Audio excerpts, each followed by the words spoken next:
25 години од првото музичко парче на култната скопска група Пеперминт. Растевме и созревавме заедно со нивната музика. Поинакви на свој начин успеа да допрат до секој слушател. За квалитетот не мора многу да зборуваме. Едноставно годините на постоење докажуваат зошто се уште се тука.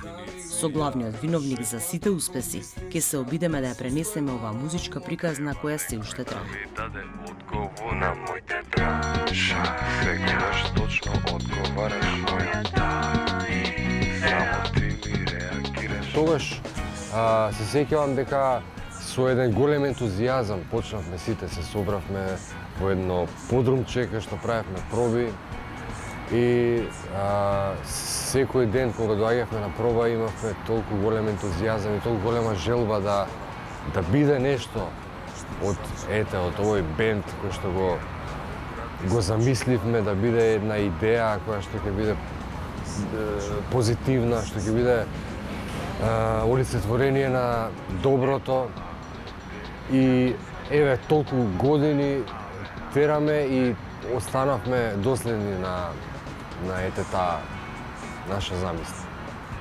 И секој ден ми е убав кога тебе те гледам, зашто ти си девојката со точако. Секој ден ми е убав кога тебе те гледам, зашто ти си девојката со точако. Првиот албум во кој што влезе и девојката со точакот беше некако така и од тогаш нааму јас сега во последниве денови се договоривме да ги ставиме песните на Spotify и гледам дека тоа се 6 албуми, мислам јас некако многу ми се видува, не очекував, некако све си имав друга замисла. И првата песна воопшто што ја направивме, мислам дека беше дефиниција. Мислам дека беше дефиниција и направивме тогаш спот. И бевме многу среќни дека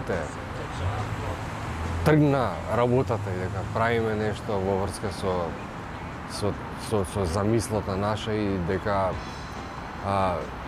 од тука натаму некако знаеш кога ќе излезе првата песна и кога ќе почне во јавноста да кружи, тогаш се уште беше и YouTube-от некако во некои почетоци овде во нашава држава и побитно беше да отиде песната на телевизија, да имаше емисии, имаше каде да се пушти, имаше топ листи. И ми е гајле ако си од друг град, и ми е гајле ако немаш пари, и ако живееш во забаталена депонија.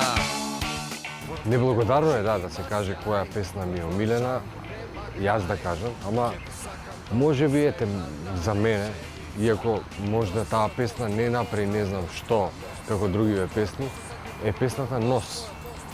Таа ми е некако најблиска, најпри срце ми е така, некако ја чувствувам. Најмногу себе си се чувствувам у таа песна. И како што правам нови песни, така тие новите ми стануваат омилени. Ама од овие постарите, да, дефинитивно Нос. И пожар ке газам бос, само да го допрам твојот нос. Дефинитивно не мотивираше идејата да го прошириме, да го смениме светот. Колку и да звучи тоа инфантилно и сонувачки, идејата не беше да го промениме светот на подобро, да направиме да има разбирање меѓу луѓето, да нема кавги, да нема несогласувања, да може да се разберат меѓу себе. Тоа беше и поентата после и најексплицитно го кажува песната Ама ако. Кога се работи за тебе, ама ако не е проблем за тебе, ама ако можда не сум право, ама ако често поента е едно меѓусебно разбирање, едно простување на се, што и да се случи, ама ако не е проблем, јас ќе разберам, не е проблем што и да направиш, пошто јас сум веќе влезем во твоите чевли и можам да ги видам работите од твој агол и разбирам се што се случува, така да, ама ако е песната која што го круниса таа наша идеја да биде, мислам да прошириме една таква енергија на љубов и разбирање. мило ми и гледам дека ете таа генерација тогаш на времето кога што не слушала кога сме правеле песни, сега веќе не е толку млада генерација, сега веќе тие се веќе тинејџери, тие се веќе двигатели на ова време и тие сега тие биле деца тогаш кога ги слушале овие песни и сега им е многу интересно и забавно и доживување да се сретнат со некој од нас и многу пати доаѓаат, сакаат да се сликаат, сакаат да разговараат и отворено изразуваат почит, за што сум им многу благодарен и зашто што многу ми значи за понатаму во животот да не се откажам, мислам јас и сите од бендот се разбира. И тоа што ние се уште постоиме е затоа што уште од почеток се договоривме да останеме доследни, дека ни рековме дека никош нема се откажеме, па макар и еден човек да не слуша, ние ќе постоиме и понатаму.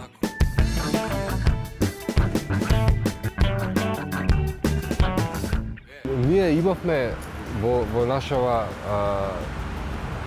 кариера, да речам, имавме доста концерти, и такви, и големи, и мали, и во Скопје, до душа, тој беше, можеби, првиот концерт кој што го направивме во дискотеката Хавана во парк пред, ова зборам баш пред 17 години можда беше.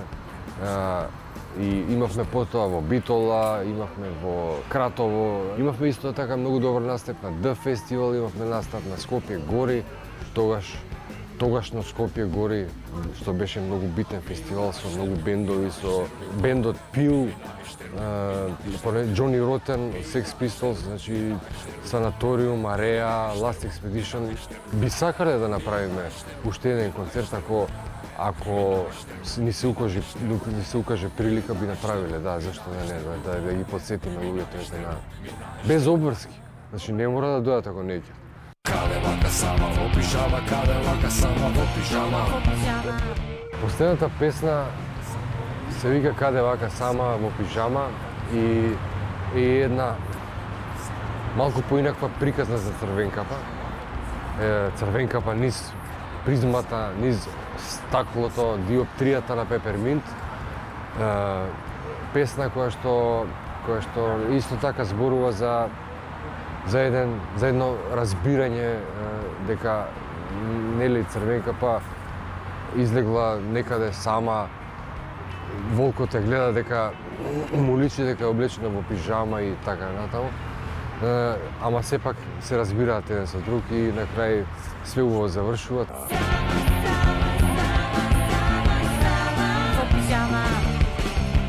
Гледаме да излеземе од тоа и да направиме нешто посрекно, повесело, луѓето да заборават на тагата која сакаат, може да си пуштат Пеперминт и да уживаат. Каде вака сама во пижама, каде вака сама во пижама, каде вака